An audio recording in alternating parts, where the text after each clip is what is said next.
British advanced pain clinic సంప్రదించండి 9807556789. అక్కడ ఎమ్మెల్యేలు క్యాంప్ ఆఫీసుల వైపు కన్నెత్తైనా చూడటం లేదు. వాస్తు పేరుతో కొందరు ఇంటికి దూరంగా ఉందని మరికొందరు ఏవేవో సాకులు చెప్తున్నారు తప్ప 7 నెలలవుతున్నా అటువైపు అడిగేయటం లేదు. వాస్తు పేరుతో కోట్ల రూపాయలు జనం సొమ్మును వృధా చేస్తారా? మీకు పెద్ద పెద్ద బంగ్లాలు ఉన్నంత మాత్రాన ప్రజా ప్రయోజనం కోసం కట్టిన భవనాలను పాడుబెడతారా? ఎక్కడ జరుగుతున్న తంతు? ఎవరు ఎమ్మెల్యేలు? Let's watch. ఉమ్మడి ఆదిలాబాద్ జిల్లాలో సగం మంది ఎమ్మెల్యేలు క్యాంప్ ఆఫీసుల వైపు వెళ్లకపోవడం హాట్ టాపిక్ అయింది. కోట్లాది రూపాయలు ఖర్చు పెట్టి కట్టిన కార్యాలయాలను ఆశించిన ప్రయోజనాల కోసం వాడుకోకపోవడంపై చర్చ జరుగుతోంది జిల్లాలో. ఎమ్మెల్యేలుగా బాధ్యతలు చేపట్టి 7 నెలలు దాటుతోన్నా క్యాంప్ ఆఫీసులో కాలు పెట్టని వాళ్లు ఉన్నారు. ఉమ్మడి జిల్లాలో మొత్తం 10 అసెంబ్లీ స్థానాలుండగా 4 బీజేపీ, 4 కాంగ్రెస్, 2 బీఆర్ఎస్ ఎమ్మెల్యేలు గెలిచారు.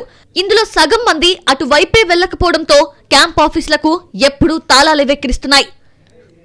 మంచిర్యాల జిల్లాలో 3 ఎమ్మెల్యేలున్నారు. అందులో 2 వాస్తు దోషం పేరుతో క్యాంప్ ఆఫీసుల వైపు చూడటం లేదని తెలిసింది. మార్పులు చేర్పులు చేసుకుని శ్రావణ మాసంలో మంచి ముహూర్తం చూసుకొని వెళ్లాలని బెల్లంపల్లి ఎమ్మెల్యే అనుచరులు చెబుతున్నట్లు తెలుస్తోంది. ఇక ఆదిలాబాద్ జిల్లాలో 2 ఎమ్మెల్యేలుంటే ఆదిలాబాద్ ఎమ్మెల్యే తనకు అనుకూలంగా క్యాంప్ ఆఫీస్ ని మారుస్తున్నారట. బోధ్ ఎమ్మెల్యే క్యాంప్ ఆఫీస్ నిరుపయోగంగా మారింది. తన ఇల్లే కేడర్ ని కలవడానికి అనువైన స్థలం అని ఎమ్మెల్యే భావిస్తున్నట్టు చెప్పుకుంటున్నారు.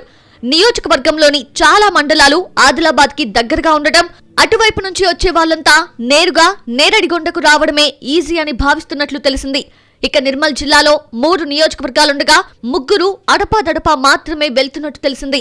ఓ ఎమ్మెల్యే తన జిన్నింగ్ మిల్లోనే అన్ని కార్యకలాపాలు నిర్వహిస్తూ ఉంటారు.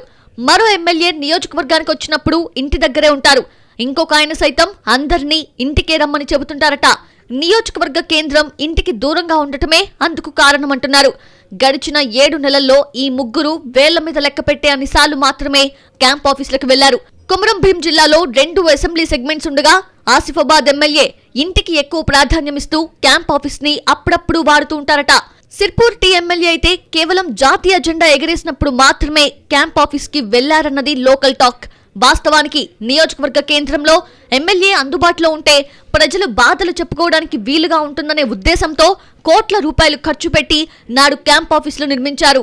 కానీ రకరకాల సాకులతో శాసనసభ్యులు వాటికి దూరంగా ఉండటంతో ఆశించిన ప్రయోజనం నెరవేరకపోగా పెద్ద పెద్ద భవనాలు నిరుపయోగంగా పడి ఉంటున్నాయి.